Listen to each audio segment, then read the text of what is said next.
Hi, this is Shambhavi. Welcome to my weekly podcast about spirituality, love, death, devotion, and waking up while living in a messy world. The Satsang with Shambhavi podcast is recorded live each week with students of our nonprofit community, Jayakula. For more information and to find out about attending a satsang, visit jayakula.org. Thanks for listening. Much love to you, wherever and however you are. Why do we experience separation from our real nature? And did humans ever not have separation? In this tradition and the other direct realization traditions like Dzogchen, Chan Buddhism, for example, the teaching method is that when you ask a question like that or you come to a teaching, you get the biggest view, the biggest picture first. So the real answer to that question is there are no people, there are no times, and there is no separation. Yes, there's always an experience of separation being enjoyed by this one alive, aware reality. There's always an experience of separation, but there's never any real separation. There's never any actual separation that is afflicting us. And the best way of understanding this, even if you don't have a direct experience of it, is the experience of acting in a drama, a movie, or a play, or a TV show, or something. And for instance, maybe there's an actor who isn't lonely at all, who's got a lovely life full of loving associates, and by some magic doesn't experience much loneliness. But they're playing the part of someone who is very alone and tortured and etc. So what does that actor say? Wow, it's really cool to get to play this part of this lonely, tortured soul experiencing all this separation. This is art. This is art. You could say in another way, because I know we have a lot of artists here, or relatively speaking, a lot of artists, that our experiences of separation are the artistry of God. In order to make art, you must take something away. It's required. The process of making art is destructive. We think of it as creating and building, but it's actually destructive if we look at it from another point of view. If you want to paint something, you cannot use every color that exists. You must take away colors in order to make something, to express yourself. Otherwise, we all know what happens when we just put all the colors together. We just get this unpleasant, muddy color. So if we want to make something with precision and expressivity, form, etc., we must take something away. If we're a ceramist, we can't make a pot with all the clay in the world. We have to take that block of or blob of clay that we get from our supplier, and what do we do with it? We don't start adding things onto it. We start taking things away from it. You can't make music with all the notes. This alive, aware reality makes us, as an expression of itself, in exactly the same way that we make art. As above, so below. Our continual making of stuff, because that's what we do. We continually make things. We make stories. We're making so much. I read an article that the total weight of the built and made environment is now heavier than all the natural life forms on Earth. Where do you think all that stuff comes from? It comes from here. It doesn't come from elsewhere. So we're like taking this and making it into that. And this is exactly what God is doing, basically. We are the arms and legs of God. We are reflecting the nature of this subjectivity, this self, of this alive, aware reality. And that alive, aware reality as a whole is also making all these worlds, but not really making them in the sense of an object, but making experiences of them. So in order to do that, some things need to have an experience of separation so that anything appears at all. Separation is what makes things appear. For instance, a sentence would be unintelligible if there weren't breaks between the words.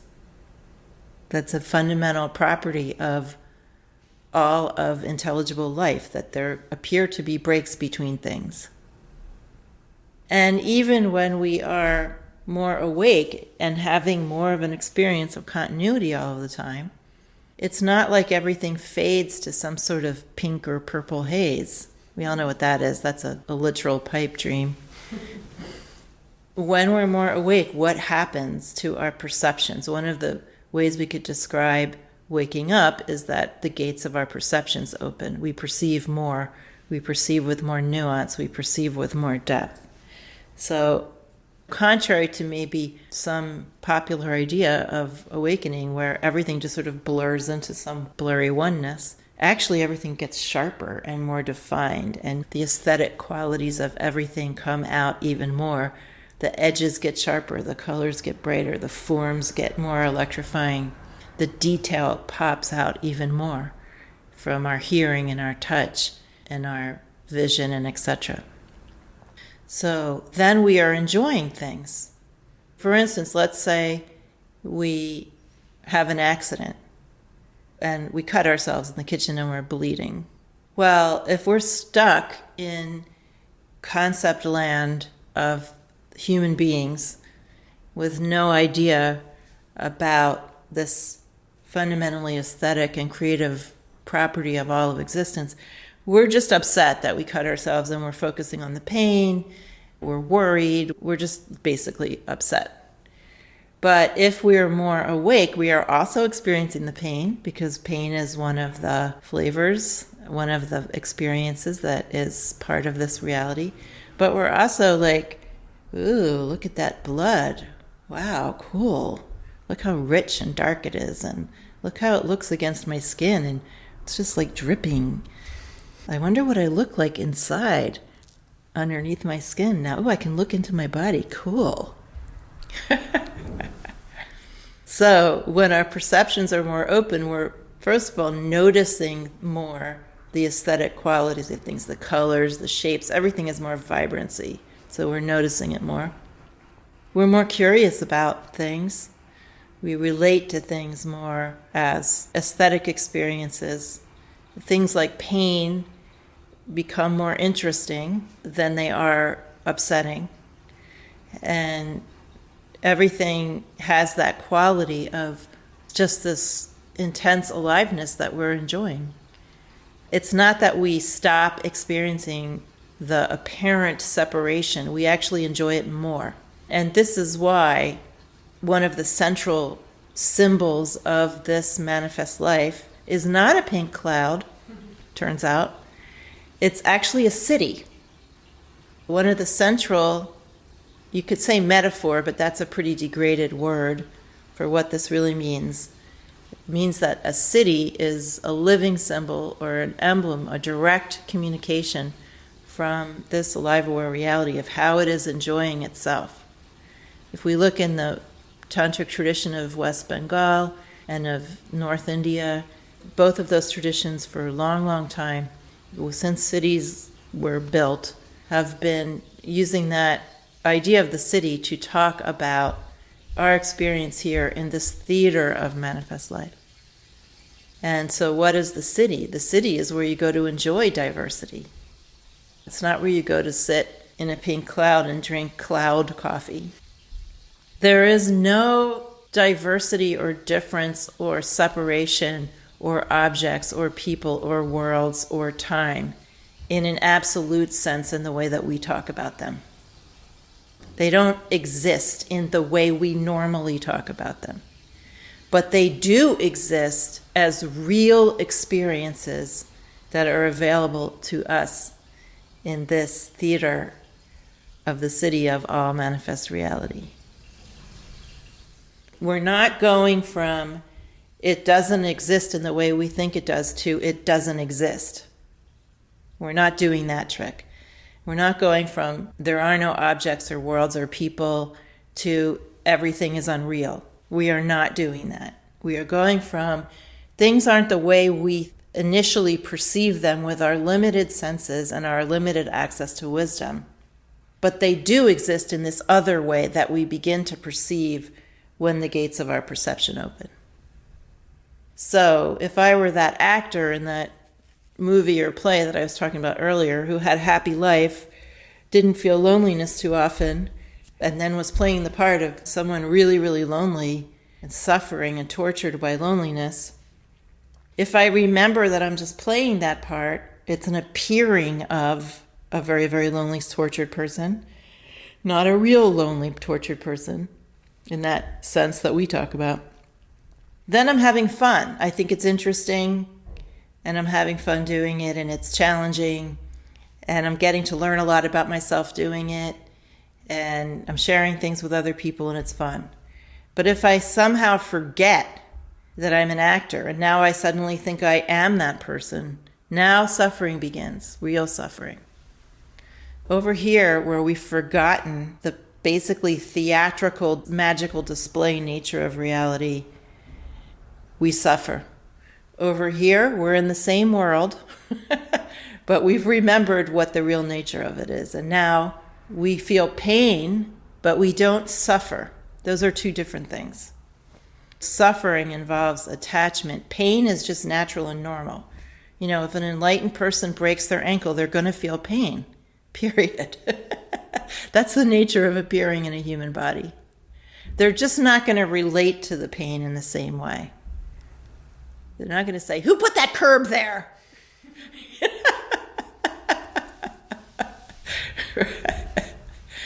They're not going to sue anybody. I mean, unless it's just for amusement. Was there always an experience of separation? Well, each of us is experiencing separation differently and to different degrees. So there isn't one experience of separation that's the same for everybody. One of the ways of understanding this is through the idea of the yugas. The yugas are eras in the cyclical nature of this manifestation. And the different yugas represent more or less numbers of beings feeling their continuity with life, being more awake, and more or less easiness of contacting that. So there's many, many people writing about yugas. I mean, it's one of those things that is highly contested. You know, what yuga are we in? When is it going to end? When's the next yuga going to begin? Are the yugas this way or that way? So you can find reams of stuff and even whole books about these questions of what are the yugas. For instance, maybe some of you have heard that we're in the Kali Yuga right now.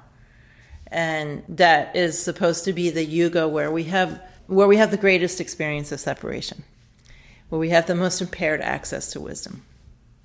And there's lots of arguments online about, you know, is it over already, or is it just in the middle, or is it going to end in 2025? That's one theory that's going around. But in any case, what Ma said, Anandamayi Ma said, that all the yugas are happening at the same time, and that different people are experiencing different yugas. So that would basically track to this idea that different people are in different states of awakeness. So if you're more awake, maybe you're in the Treta or the Dwapara Yuga, not in the Kali Yuga. It's more about how you experience reality, not how reality is in its temporary impermanent manifestation.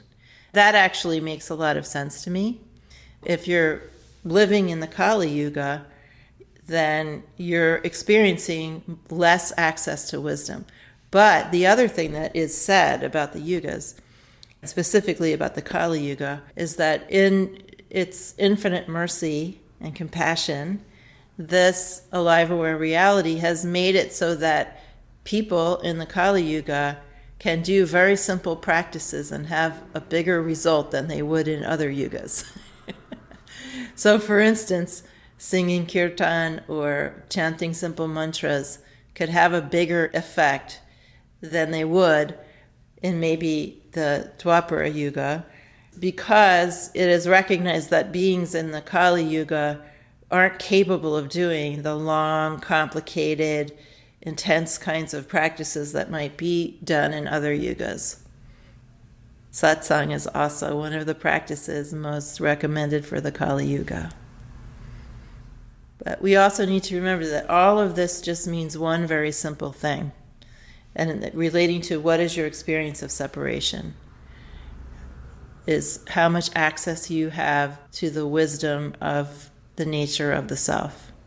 How much direct, embodied, experiential access do you have to the nature of the self? And the more you have, the less separate you feel.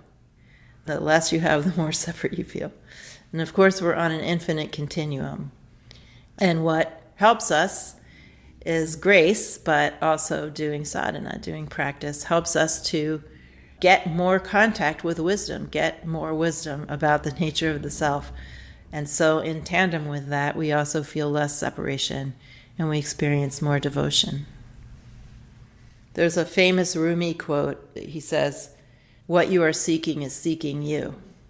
And this is a really fundamental principle of sadhana, that if you go about it as if it's some sort of career trajectory, or you go about it as if it's something to be accomplished, and that you're doing it like you're doing any other thing that you're trying to accomplish, you're basically blocking what is coming toward you. So in order to experience less separation and more access to wisdom, we have to become very receptive. Receptivity. We are in an alliance with wisdom, and wisdom is trying to inform us of the nature of the self. It's trying to give us that experience we call grace, but it's really the getting of wisdom. And in order to experience that, we must open and become receptive. We must be willing to let what is coming toward us reach us and touch us and move us.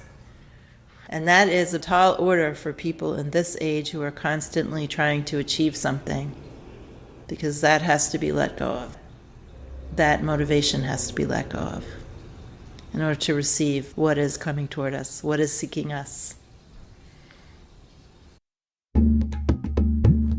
Satsang with Shambhavi is produced by Jayakula, a nonprofit community offering opportunities to learn and practice in the direct realization traditions of Trika Shaivism and Dzogchen. If you enjoyed listening, please help us keep this podcast and many other teachings open to all by making a monthly or one-time donation. Visit jayakula.org to make a donation and explore more of our offerings.